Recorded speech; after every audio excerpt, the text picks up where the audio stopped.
Hello दोस्तों, नमस्कार। जैसा कि आप लोग देख रहे हैं, आज हमारे साथ जो है प्रेम शंकर सर जी हैं। इनका चयन यूपी पीसीएस में एसडीएम रैंक 2 के साथ हुआ है। आइए जानते हैं इनसे एग्ज़ाम के बारे में और इनकी तैयारी। बता ही दिया, मेरा नाम प्रेम शंकर पांडे और अभी यूपी पीसीएस में मेरा जो है चयन हुआ है। मैं प्रयागराज से हूँ और 20 वर्ष एयरफोर्स में सेवा देने के बाद 2021 में रिटायर हुआ था और पीसीएस का ये मेरा 6वां अटेम्प्ट था जिसमें मुझे सफलता मिली है।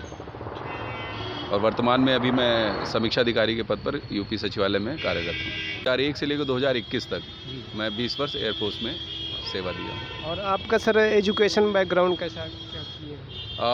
बताया मैंने आपको कि मैं प्रयागराज से हूँ और मेरी स्कूलिंग जो है वहीं से हुई है। इंटर करके मैं एयरफोर्स में चला गया था, तो बेसिकली रेगुलर पढ़ाई तो इंटर तक ही हुई है। 5th तक मैं सरस्वती शिशु मंदिर से पढ़ा हूँ, ममफोर्डगंज में है वहीं पे एक।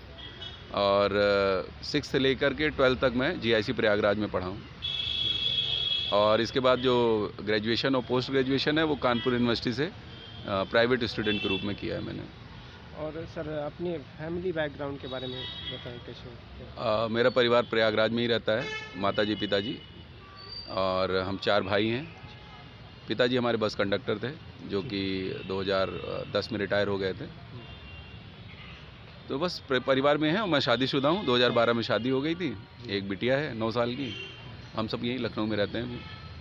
और सर जो हमारे व्यूअर हैं उनको, जो फ्रेशर कैंडिडेट हैं उनके लिए जो है कुछ बुक लिस्ट वगैरह जो है कुछ बता दीजिए, कैसे कहाँ से तैयारी करें? देखिए, जो भी इस क्षेत्र में आया है बुक लिस्ट सबको पता है क्या पढ़ना है, स्टैंडर्ड बुक लिस्ट है।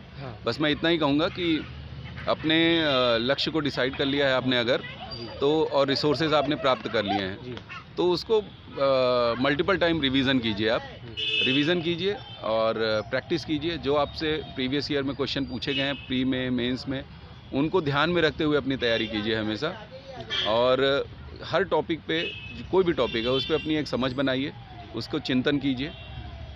ये आपको बेनिफिट करेंगी आंसर्स लिखने में जी। और सर एनसीईआरटी का क्या रोल होता है इसमें? एनसीईआरटी जो है ज़रूरी है, मस्ट है जी? मस्ट तो नहीं कहेंगे, लेकिन अगर आपकी स्कूलिंग और आपने स्कूल डेज़ में अपने सिलेबस को, चीज़ों को अच्छे से नहीं पढ़ा है तो बिल्कुल आपको बेसिक के रूप में वो चाहिए होंगी।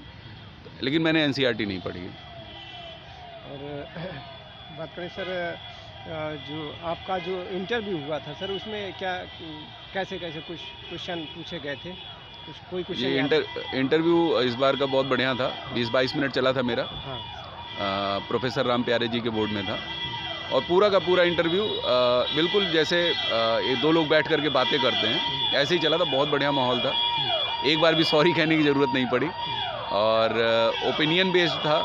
मुद्दों पर मेरी राय उन्होंने जानी कि आप किसी चीज़ के बारे में क्या सोचते हैं या किसी स्थिति में आप कैसे एक्ट करेंगे या क्या करेंगे, इन्हीं सब बेस पे था।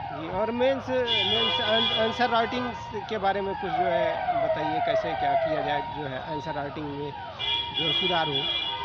देखिए, आंसर राइटिंग में मैं ये कहूँगा कि जैसे मैंने कहा कि जो प्रीवियस ईयर के क्वेश्चंस हैं आप उनको ले लीजिए। वो क्वेश्चंस कैसे पूछे गए हैं उनको लिखने की प्रैक्टिस कर लीजिए। और मैं हमेशा कहता हूँ कि आंसर राइटिंग उतनी ही ज़रूरी है जितने में आप पूरा पेपर जो है 2.25 घंटे में ख़त्म कर लें, 4 दिन लगातार लिख लें। इतना स्टेमिना होना चाहिए। और इसके अलावा मेन फोकस होना चाहिए, आप अपने मटेरियल को, अपने मैटर को पुष्ट करते रहें, करंट से जोड़ते रहें, सिलेबस को आपस में लिंक करते रहें। इसी से आपके आंसर्स अच्छे बन जाएंगे। सर सिविल सेवा में आने का जो है कहाँ से आपका जो है विचार हुआ, कैसे? सिविल सेवा में मैं प्रयागराज से हूँ और मैं कहता हूँ कि प्रयागराज के रग रग में सिविल सर्विसेज बसती है।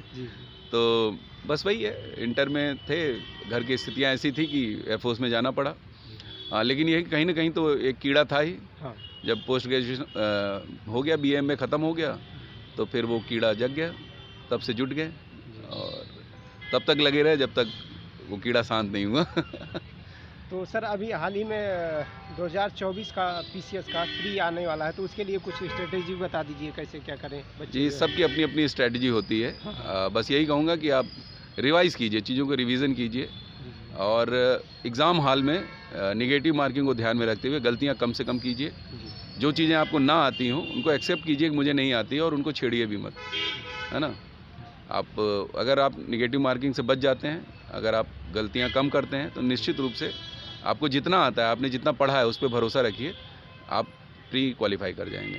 तैयारी जो है 24 और 25 की तैयारी करना चाहते हैं, तो उनके लिए क्या कहना चाहेंगे आप? देखिए, मैं सभी एस्पिरेंट से यही कहना चाहूँगा कि आप अपने जो आपने लक्ष्य डिसाइड किया है उसमें भटकाव मत कीजिए। एक लक्ष्य निर्धारित कीजिए और उसमें लगातार लगे रहिए, अपने आप को इम्प्रूव करते रहिए, आंसर्स लिखते रहिए, और उन आंसर्स के द्वारा देखते रहिए कि मैं सेल्फ एवेल्यूएशन कीजिए अपना। किसी कोचिंग संस्था से जुड़ना ज़रूरी नहीं है। एक आंसर आज आप लिखेंगे, उसको 4 दिन बाद देखेंगे जब आप, तो खुद आपको पता चल जाएगा उसमें क्या कमी है और क्या सही है। तो उसके हिसाब से इम्प्रूव करते रहिए, अपना मटेरियल स्ट्रॉन्ग करते रहिए, करंट से जुड़े रहिए, भटकाव कम से कम कीजिए, अपने लक्ष्य के लिए ज़्यादा से ज़्यादा समय दीजिए। निश्चित रूप से सफलता एक न एक दिन ज़रूर मिलेगी। जी, और जो सर हमारे साथ जुड़े हुए हैं कैंडिडेट जो आरओ की तैयारी करना चाहते हैं, तो उसके लिए कुछ जो बता दीजिए कैसे जो है फ्रेशर कैंडिडेट तैयारी करें जो है। आरओ का एग्ज़ाम तो ये रिवीजन बेस्ड ही है। जितना अच्छा रिवीजन करेंगे अपना सिलेबस लेकर के, हाँ, क्योंकि हिंदी है, चीज़ें ऐसी ऐसी आती हैं, फैक्चुअल होती हैं, रटना पड़ता है, तो रटने के लिए आप रिवाइज़ कीजिए चीज़ें। जितना अच्छा रिवीजन करेंगे, और जैसा मैंने कहा प्री के लिए, क्योंकि ऑब्जेक्टिव बेस्ड ज़्यादा क्वेश्चन होते हैं आरओ में, तो गलतियाँ कम कीजिए, रिवाइज़ ज़्यादा कीजिए, और बस लगे रहिए, एक न एक दिन सफलता ज़रूर मिलेगी। जी, और सर हमारे व्यूअर जो देख रहे हैं और हमारे चैनल की तरफ से बहुत बहुत धन्यवाद, और आपके सभी व्यूअर्स को मेरी तरफ से अभी से शुभकामनाएं कि वो अपने लक्ष्य के प्रति हमेशा समर्पित रहें।